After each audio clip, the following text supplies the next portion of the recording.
नमस्कार। आज हम लोग स्टीव सीबोर्ड के द्वारा लिखी हुई ये बुक के बारे में देखेंगे, जो कि है हाउ रिच पीपल थिंक।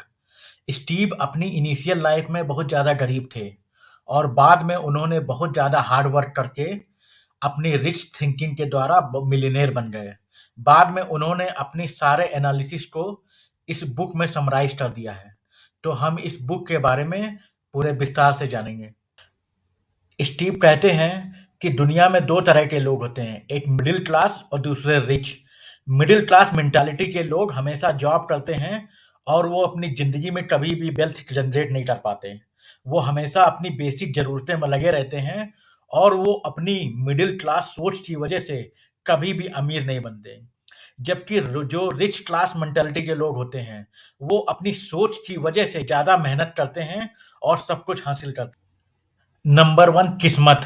जो गरीब मेंटालिटी के लोग होते हैं, वो ये मान लेते हैं कि अगर वो गरीब हैं तो ये उनकी किस्मत है। भगवान ने उन्हें किस्मत से गरीब बनाया है और उनका कुछ नहीं हो सकता। आपने देखा होगा कि दुनिया में 90% लोग जो लॉटरी खरीदते हैं, वो पुअर क्लास मेंटालिटी के लोग होते हैं। वो सोचते हैं कि वो कुछ नहीं कर सकते, वो सिर्फ लॉटरी जीत कर ही अमीर बन सकते हैं। इसीलिए वो अपनी लाइफ में कोई और एक्शन नहीं लेते।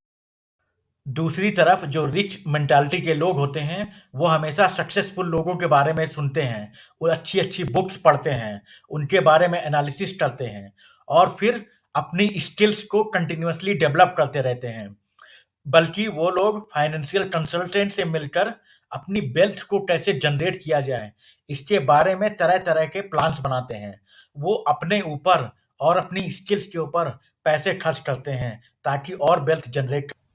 नंबर 2, जो मिडिल क्लास मेंटालिटी के लोग सोचते हैं कि अमीर टाइम के साथ ही बना जा सकता है। तो वो अपने टाइम को बेचकर पैसा कमाते हैं। जैसे कि वो जॉब करते हैं और अपने टाइम को बेचकर पैसा कमाते हैं। उनको लगता है कि टाइम के साथ-साथ सब कुछ ठीक हो जाएगा और वो लोग टाइम के साथ फ्यूचर में अमीर बनेंगे और पूरी ज़िंदगी जॉब करते रहते हैं और अपनी बेसिक ज़रूरतों को पूरा करते हैं और कभी अमीर नहीं बनते। रिच मेंटालिटी के लोगों का मानना है कि उन्हें रिच बनने के लिए ज़्यादा वेट करने की ज़रूरत नहीं है। वो अपने पैसे को बिज़नेस में इन्वेस्ट करते हैं और जैसे-जैसे बिज़नेस ग्रो होता है, उनका वेल्थ भी ग्रो होता है। इसलिए वो अपने पैसे का पूरा यूज़ करते हैं इन्वेस्टमेंट में। वो लोग तरह-तरह के आइडिया सोचते हैं और उनका ये मानना है कि अमीर बनने के लिए एक नए आइडिया और इन्वेस्टमेंट की ज़रूरत होती है। सिर्फ टाइम के साथ आप अमीर नहीं बन सकते। दुनिया के सबसे सफल इन्वेस्टर वॉरेन बफेट ने आज तक कभी भी जॉब नहीं किया। वो कोई काम भी नहीं करते। उन्होंने 1985 में कोको कोला कंपनी में कुछ पैसे इन्वेस्ट किए थे और उन्होंने वो शेयर आज तक नहीं बेचे हैं। उन्हें हर साल कोको कोला कंपनी से $500 मिलियन डिविडेंड मिलता है।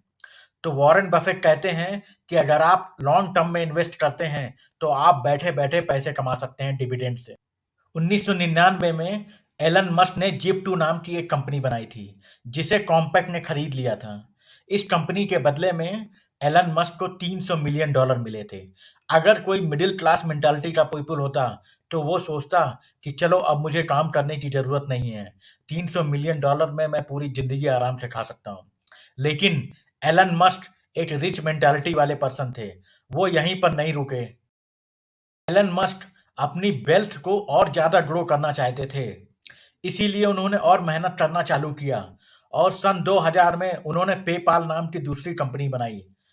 पेपाल को बाद में ईबे ने 1.5 बिलियन डॉलर में खरीद लिया था और एलन मस्क एक बिलियनियर बन गए। लेकिन एलन मस्क वहाँ भी नहीं रुके और उन्होंने आगे जाके स्पेसएक्स नाम की कंपनी बनाई और आज वो दुनिया